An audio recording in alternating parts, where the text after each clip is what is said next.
വെളിച്ചം കണ്ണിലേക്ക് പതിച്ചപ്പോൾ അവൻ കണ്ണുകൾ ചിമ്മി തുറന്നു. അടുത്ത് പാറുവിൻ്റെ സാമീപ്യമില്ലെന്ന് കണ്ടതും അവൻ വേഗത്തിൽ എഴുന്നേറ്റു. ഫ്രഷായി താഴേക്ക് നടന്നു. എൻ്റെ കുട്ടി, ആ മഴ മുഴുവൻ നീ കൊണ്ടോ? ഇനി പനി കൂടി വന്നാ നല്ല അടി കിട്ടും എൻ്റെ കയ്യിൽ നിന്ന് കേട്ടോ. ചുക്കിട്ട് തിളപ്പിച്ച് കാപ്പി അവൾക്ക് കൊടുത്തുകൊണ്ട് സുഭദ്ര ദേഷ്യത്തോടെ പറഞ്ഞു. അവൾ തുമ്മിക്കൊണ്ട് ചുണ്ട് പിളർത്തി കാണിച്ചു. അവളുടെ കുറുമ്പ് നിറഞ്ഞ മുഖം കണ്ടതും സുഭദ്ര അറിയാതെ ചിരിച്ചുപോയി. അടുത്ത് തന്നെ ദേവും അവളെ കളിയാക്കിക്കൊണ്ടിരിക്കുന്നുണ്ട്. ഇത് കണ്ടുകൊണ്ടാണ് സിദ്ധു വരുന്നത്. അവൻ ചിരിച്ചുകൊണ്ട് അവളുടെ അടുത്തിരുന്നു. അവൾ തലവി പതിയെ ഉയർത്തി ഒരു കള്ളച്ചിരിയോടെ തന്നെ നോക്കി നിൽക്കുന്ന സിദ്ധുവിനെ കണ്ട് പിടഞ്ഞുകൊണ്ട് കണ്ണുകൾ മാറ്റി കാപ്പി വേഗത്തിൽ കുടിച്ചു. അടുത്തു നിന്ന് സിദ്ധു തുമ്മുന്നത് കണ്ട് പാറു കുടിച്ചുകൊണ്ടിരുന്ന കാപ്പി അറിയാതെ തുളുമ്പിപ്പോയി. അവൾ ഇടം കണ്ടിട്ട് ദേവുവിനെയും സുഭദ്രയെയും നോക്കി. ആഹാ, നീയും മഴ കൊണ്ടോ? അവർ അവൻ്റെ അടുത്തേക്ക് നടന്ന് നെറ്റി ചുളിച്ചുകൊണ്ട് ചോദിച്ചു. ദേവു രണ്ടുപേരെയും മാറി മാറി നോക്കി. സംതിങ് ഫിഷി, അവൾ പുരികം ചുളിച്ച് താടി തടവിക്കൊണ്ട് പറഞ്ഞു. സിദ്ധു ഞെട്ടിക്കൊണ്ട് വേഗം എഴുന്നേറ്റ് അവളുടെ തലയ്ക്കൊരു കൊട്ടും കൊടുത്തുകൊണ്ട് മുകളിലേക്ക് നടന്നു. ഇനിയും നിന്ന ദേവുവാണോ വല്ലതും വിളിച്ചു പറഞ്ഞ നാണം കെടുമെന്ന് അവൻക്ക് തോന്നി. പടികൾ കയറുമ്പോൾ സിദ്ധു ഒന്ന് തിരിഞ്ഞു നോക്കി. ചുണ്ടിൽ ഒളിപ്പിച്ച ചിരിയുമായി അവനെ തന്നെ നോക്കുന്ന പാറുവിനെ കണ്ടതും അവൻ കണ്ണിറുക്കിക്കൊണ്ട് മുകളിലേക്ക് വരാൻ കണ്ണുകൊണ്ട് കാണിച്ചു. അവൾ വേഗം തല താഴ്ത്തി. കുറച്ചു കഴിഞ്ഞ് പാറുമെല്ലെ റൂമിലേക്ക് ചെന്നു. വാതിൽ പതിയെ തുറന്നതും സിദ്ധു അവളെ പൊക്കിയെടുത്തുകൊണ്ട് ചുമരിലേക്ക് ചേർത്തു. ഷോ, പേടിച്ചു പോയില്ല സിദ്ധുവേട്ടാ, അവൾ നെഞ്ചിൽ കൈകൾ വെച്ചുകൊണ്ട് പറഞ്ഞു. അവൻ ചിരിച്ചുകൊണ്ട് കണ്ണിറുക്കി. അവൾ പിടഞ്ഞുകൊണ്ട് അവൻ്റെ നെഞ്ചിലേക്ക് മുഖമൊളിപ്പിച്ചു. അത് കണ്ടവൻ അവളുടെ ഇടുപ്പിൽ കൈമുറുക്കി. അവൾ ശ്വാസം വലിച്ചുകൊണ്ട് ഉയർന്നു പൊങ്ങി അവൻ്റെ കണ്ണുകളിലേക്ക് നോക്കി. അവൻ അവളെ നോക്കിക്കൊണ്ടടുത്തേക്ക് വന്നു. വേണ്ട സിദ്ധുവേട്ട, ആരെങ്കിലും കാണും, അപ്പുറത്ത് ദേവുണ്ട്, അവൾ വെക്കിക്കൊണ്ട് പറഞ്ഞു. അവൻ അവളുടെ കഴുത്തിൽ പതിഞ്ഞു കിടക്കുന്ന ചുവന്ന പാടിലേക്ക് പതിയെ ചുണ്ടുകൾ ചേർത്തു. വാതിൽ അടച്ചിട്ടില്ല, വേണ്ട, അവൾ വിറച്ചുകൊണ്ട് അവൻ്റെ തോളിൽ കൈകൾ അമർത്തി. അവൻ തല ഉയർത്തി അവളെ നോക്കി. പിന്നെ പതിയെ ചുണ്ടുകളെ ലക്ഷ്യമാക്കി നീങ്ങി.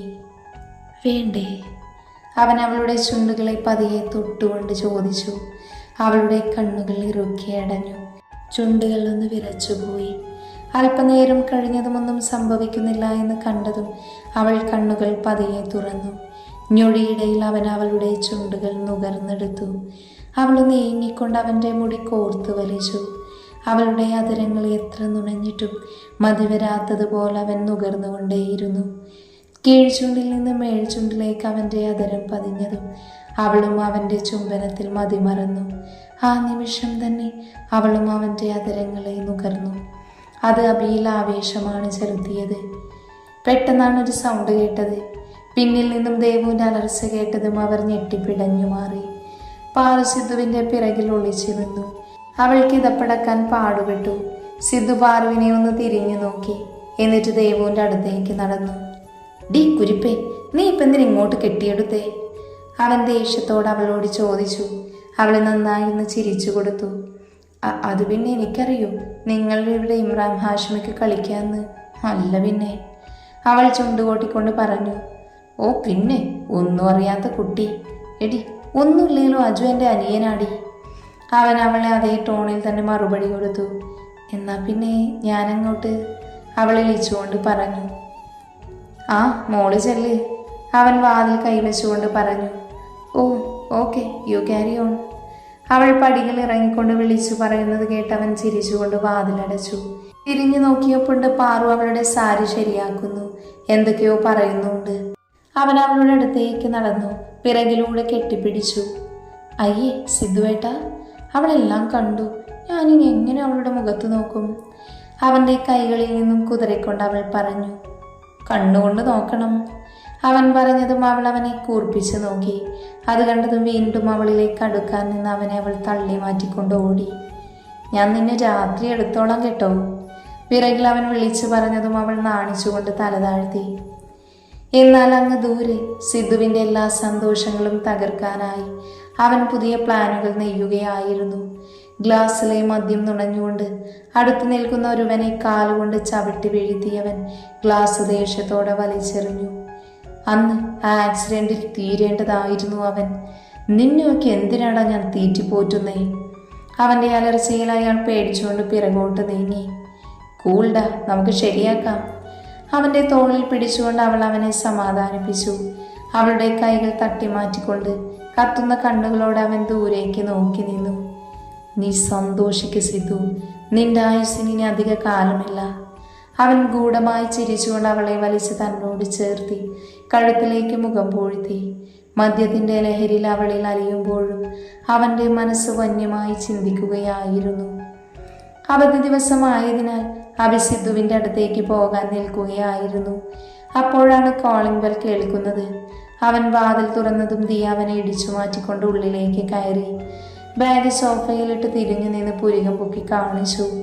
അവൻ പെട്ടെന്നുള്ള ഞെട്ടലിൽ വിട്ടതും ചിരി ഒളിപ്പിച്ചുകൊണ്ട് ഗൗരവത്തിൽ വാതിലടച്ച് അവളുടെ അടുത്തേക്ക് വന്നു. നീ എന്തിനാ ഇങ്ങോട്ട് വന്നത്? അത് കേട്ടതും അവൾ അവനെ ദേഷ്യത്തോടെ നോക്കിക്കൊണ്ട് അവൻ്റെ അടുത്തേക്ക് നടന്നു. അടുത്തുള്ള സെറ്റിയിലേക്ക് അവനെ തള്ളിയിട്ടുകൊണ്ട് അവൾ അവൻ്റെ മേലേക്ക് വലിഞ്ഞു കയറി.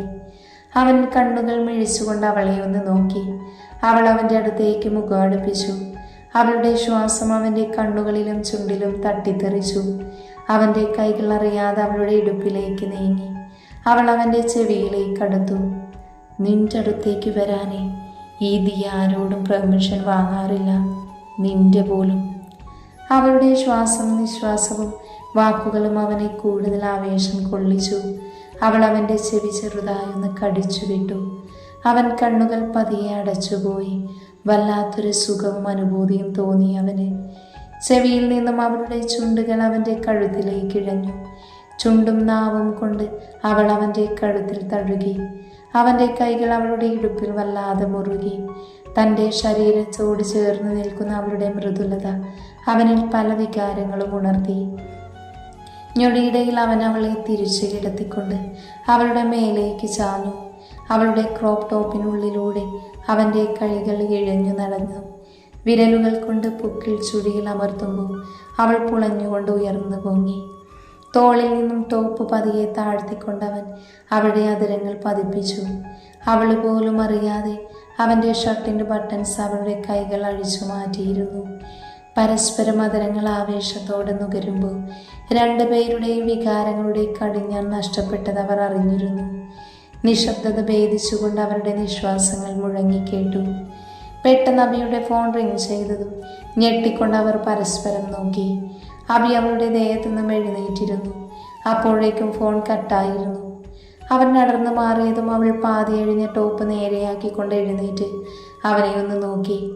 രണ്ടുപേരും വല്ലാതെ വിയർത്തിരുന്നു. കിതച്ചുകൊണ്ട് പരസ്പരം നോക്കി. അവൾ ചിരിച്ചുകൊണ്ട് തല താഴ്ത്തി. അവളുടെ വശ്യത നിറഞ്ഞ മുഖം കാണെ അവൻ്റെ മനസ്സ് കൈവിട്ട് പോകുന്നത് അവൻ അറിഞ്ഞു. പെട്ടെന്ന് എഴുന്നേറ്റുകൊണ്ട് വാഷ് ബേസിനടുത്തേക്ക് നകർന്നു. മുഖം കുനിച്ച വെള്ളം മുഖത്തേക്ക് തളിച്ചു. തല ഉയർത്തി കണ്ണാടിയിലൂടെ അവളെ ഒന്ന് നോക്കി. അവൾ ചിരിച്ചുകൊണ്ട് അവൻ്റെ അടുത്തേക്ക് നടന്നു. അബി, അവൾ എന്തോ പറയാൻ തുനിഞ്ഞതും അവൻ തിരിഞ്ഞു നിന്ന് അവളുടെ ചുണ്ടുകൾ തടഞ്ഞു പിടിച്ചു. വേണ്ട ദിയ, ഇപ്പോൾ ഒന്നും വേണ്ട. ദേ ഇവിടെ ഒരു താലി. അതില്ലാതെ ഞാൻ ഒരിക്കലും നിന്നെ പൂർണ്ണമായി സ്വന്തമാക്കില്ല. അവൻ്റെ വാക്കുകൾ കേൾക്കെ അവൾ ചിരിച്ചുകൊണ്ട് അവൻ്റെ കൈകൾ അടർത്തി മാറ്റി നെഞ്ചിലേക്ക് ചാഞ്ഞു. വല്ലാതെ സ്നേഹം തോന്നുന്നു അബി. പറയാനും പ്രകടിപ്പിക്കാനും കഴിയാത്ത അത്രയും കൊതിയാണ് എനിക്ക് നിന്നോട്. എത്ര നുകർന്നാലും മതി വരാത്ത ഈ അതരങ്ങളോട്, നിന്റെ ഈ സ്മെല്ലിനോട് പോലും. അവൻ്റെ കണ്ണുകളിലേക്ക് ഉറ്റുനോക്കിക്കൊണ്ട് അവൾ പറഞ്ഞു. പക്ഷെ നിന്റെ ഈ ക്യാരക്ടർ വല്ലാതെ ബഹുമാനം തോന്നുന്നു അബി എനിക്ക്. അവൻ്റെ കവളിൽ കൈവച്ചുകൊണ്ട് അവൾ പറഞ്ഞതും നിർത്തി. അവൻ അവളെ ഇമശിമാതെ നോക്കി നിന്നു. ഇങ്ങനെയും ഒരാളെ സ്നേഹിക്കുമോ? അവന് വല്ലാതെ അതിശയം തോന്നി. അവളെ അകറ്റി നിർത്തിയതോർത്തതും അവൻ്റെ അതിരങ്ങൾ ചിരി പതിയെ മാറി. നിനക്കെന്നോട് ദേഷ്യം തോന്നിയില്ലേ ദിയ? ഞാൻ നിന്നെ. അവൻ പൂർത്തിയാക്കും മുന്നേ അവൾ അവൻ്റെ കവളിൽ ചുണ്ടുകൾ ചേർത്തു. തോന്നിയിരുന്നു. നീ എന്നെ മനസ്സിലാക്കാത്തത് കൊണ്ട്. ഞാൻ നിന്നെ മാത്രമാണ് അബി സ്നേഹിച്ചത്. മറ്റൊന്നും എനിക്ക് വേണ്ട. നിന്നെ മാത്രം മതി എനിക്ക്. അവൾ കണ്ണുകൾ നിറച്ചുകൊണ്ട് അവനെ ഒന്ന് നോക്കി. അവൻ അവളെ മുറുകെ പിടിച്ചു, ഒരിക്കലും വിട്ടുകൊടുക്കാതെ. വീണ്ടും ടേബിളിൽ ഇരുന്ന ഫോൺ റിങ് ചെയ്തു. അതിൽ സിദ്ധുവിൻ്റെ ചിത്രം തെളിഞ്ഞു വന്നതും അഭി ദിയയെ അടർത്തി മാറ്റാതെ തന്നെ ഫോൺ എടുത്ത് അറ്റൻഡ് ചെയ്തു. എവിടെ പോയി കിടക്കുന്നുണ്ടോ പുല്ല് നീ? എത്ര നേരമായി വിളിക്കുന്നു? എടുത്ത പാടെയുള്ള അവൻ്റെ ചീത്ത വിളിയിൽ അഭി ഒന്ന് ചിരിച്ചുകൊണ്ട് ദിയയെ നോക്കി. അവൾ വാ കൊത്തി ചിരിച്ചു. ഞാനേ കുറച്ച് പണിയിലായിരുന്നു, പക്ഷേ മുഴുവനാക്കിയില്ല. അവളെ നോക്കി കള്ളച്ചിരിയോടെ മീശ പിരിച്ചുകൊണ്ട് പറയുന്ന അവൻ്റെ നെഞ്ചിൽ അവൾ കൈകൾ മടക്കി ചെറുതായൊന്ന് ഇടിച്ചു. എന്ത് പണിയാണേലും അതൊന്ന് പെട്ടെന്ന് തീർത്തിട്ട് ഇങ്ങോട്ട് വരുമോ തമ്പുരാൻ? സിദ്ധുവിൻ്റെ കളിയാക്കി ചോദ്യം കേട്ട് അഭി അറിയാതെ ചിരിച്ചുപോയി. ഏയ്, ഇതങ്ങനെ പെട്ടെന്നൊന്നും തീരൂല, അതുകൊണ്ട് ഇന്ന് ഇത്രയും മതി. അവൻ ദിയെ നോക്കി ചിരിച്ചു. അവൾ അവനെ നോക്കി കണ്ണുരുട്ടി. ആ, നീ വരുമ്പോൾ എൻ്റെ കാർ എടുക്കണം. അന്ന് ആക്സിഡൻറ്റിന് ശേഷം വർക്ക്ഷോപ്പിൽ നിന്ന് എടുത്തിട്ടില്ല. ഓക്കേടാ, ഞാനിപ്പോൾ എത്താം. അവന് മറുപടി കൊടുത്തുകൊണ്ട് അഭി ഫോൺ കട്ടാക്കി തൻ്റെ നെഞ്ചിൽ ചേർന്ന് നിൽക്കുന്ന ദിയയെ നോക്കി. എടി, നീ മാറിക്കേ. നീ വിചാരിക്കുന്ന അത്രയ്ക്ക് കൺട്രോളൊന്നും എനിക്കില്ല കേട്ടോ. അവൻ ചിരിച്ചുകൊണ്ട് പറഞ്ഞതും ദിയ അവനെ തല ഉയർത്തി നോക്കി. പിന്നെ ചിരിച്ചുകൊണ്ട് അവൻ്റെ നെറ്റിയിൽ ചുണ്ടുകൾ ചേർത്തു. വർക്ക്ഷോപ്പിൽ കയറി സിദ്ധുവിൻ്റെ കാറുമായി അഭി അവൻ്റെ വീട്ടിലേക്ക് തിരിച്ചു. എന്നാൽ കാറ് സ്റ്റാർട്ട് ചെയ്തത് മുതൽ തന്നെ ആരോ ഫോളോ ചെയ്യുന്നതായി അവന് തോന്നിയിരുന്നു. അവൻ കാറ് കുറച്ച് സ്പീഡിൽ ഓടിച്ചു വളച്ചുകൊണ്ട് അധികം ആരും കാണാത്ത വിധം കാർ ഒതുക്കി. അവൻ്റെ സംശയം പോലെ ഒരു ബ്ലാക്ക് കാർ അതിലൂടെ വന്ന് നിർത്തി. കുറച്ചു നേരം നിർത്തിയിട്ട ശേഷം റിവേഴ്സ് ചെയ്ത് പോയി അവൻ നെറ്റി ചുളിച്ചുകൊണ്ട് ആ കാറിനെ തന്നെ നോക്കി നിന്നു. പിന്നെ ഫോൺ എടുത്ത് അതിൻ്റെ നമ്പർ നോട്ട് ചെയ്തു വെച്ചു. തിരിച്ച് സിദ്ധുവിൻ്റെ വീട്ടിലെത്തിയതും എല്ലാവരെയും കണ്ട അഭി തൻ്റെ അസ്വസ്ഥതകൾ മാറ്റിവെച്ച് ചിരിച്ചുകൊണ്ട് അവരുടെ അടുത്തേക്ക് നടന്നു. എന്താണ് എല്ലാവരും കൂടി ഒരു വട്ടമേശ സമ്മേളനം? അവനടുത്തുള്ള അജുവിൻ്റെ തോളിൽ കൈയിട്ടുകൊണ്ട് ചോദിച്ചു.